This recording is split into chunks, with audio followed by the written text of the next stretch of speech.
आज से तकरीबन 4000 साल पहले इराक के इलाके ऊर में इब्राहिम अलैहिस्सलाम पैदा हुए।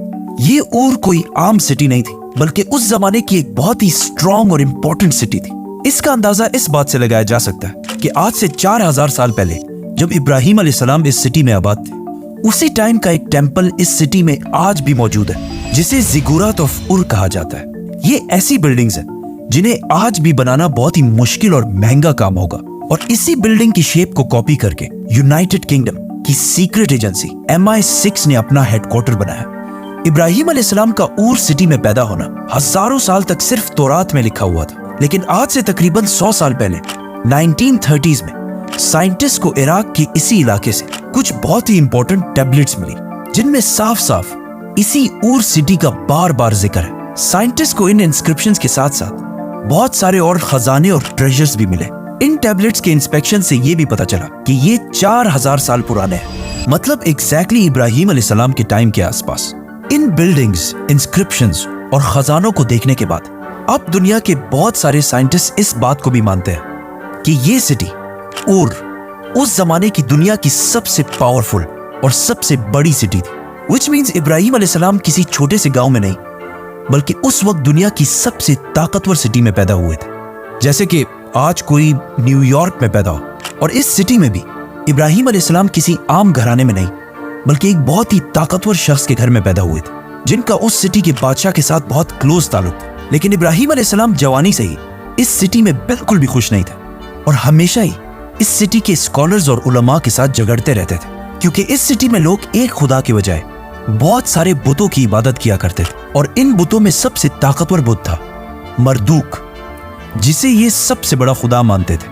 और इन सारे बुतों की इबादत के लिए इस सिटी में बहुत सारे टेम्पल्स बनाए गए थे, जिनमें से एक, एज आई सेड, इतना आलीशान टेम्पल आज भी दुनिया में मौजूद है। एक दिन इब्राहिम अलैहिस्सलाम अपने लोगों को एक बहुत ही इंपॉर्टेंट पॉइंट समझाने के लिए इस सिटी के एक टेम्पल के अंदर गए, और एक कुल्हाड़ी लेकर इन सारे बुतों को तोड़ दिया, सिवाय सबसे बड़े बुत के। और फिर उस कुल्हाड़ी को इसी सबसे बड़े बुत के ऊपर डालकर वहां से चले गए।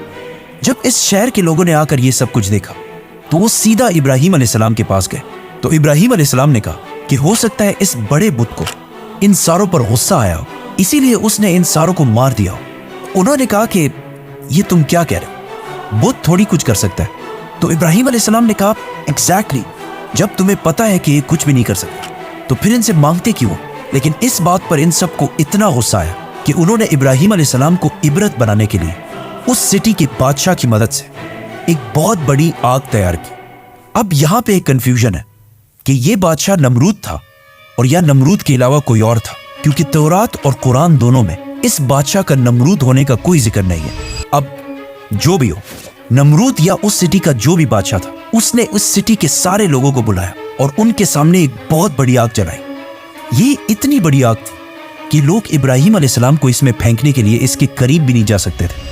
इसीलिए उन्होंने इब्राहिम अलैहिस्सलाम को दूर से फेंकने के लिए उनके लिए एक कैटapult या ऐसी ही कोई चीज तैयार की, ताकि उन्हें दूर से फेंका जा सके। ये सब कुछ ऊर सिटी का एक बहुत बड़ा क्राउड देख रहा था, जो उस वक्त दुनिया के सबसे ताकतवर लोग थे। और इस सारे क्राउड में इब्राहिम अलैहिस्सलाम को सपोर्ट करने वाला कोई भी नहीं था, सिवाय एक शख्स के, इब्राहिम अलैहिस्सलाम के भतीजे लूत अलैहिस्सलाम, जो इसी क्राउड के अंदर मौजूद थे। जैसे ही सारी तैयारियां कंप्लीट हुई, तो आग में फेंके जाने से पहले इब्राहिम अलैहिस्सलाम ने सिर्फ और सिर्फ एक ही बात कही कि मेरे लिए सिर्फ अल्लाह ही काफ़ी है। और आखिर इब्राहिम अलैहिस्सलाम को उन्होंने आग की तरफ फेंक दिया। लेकिन इब्राहिम अलैहिस्सलाम उस वक्त दुनिया के सबसे ताकतवर लोगों के सामने बिल्कुल सही सलामत इस आग के दरमियान से चलकर बाहर निकले। ये देखकर इस सिटी के सारे लोग बहुत हैरान हुए कि ये कैसे हो सकता है। लेकिन इसके बाद ये सारे लोग इतने डर गए कि उन्होंने दोबारा कभी इब्राहिम अलैहिस्सलाम को नुकसान पहुंचाने की कोशिश ही नहीं।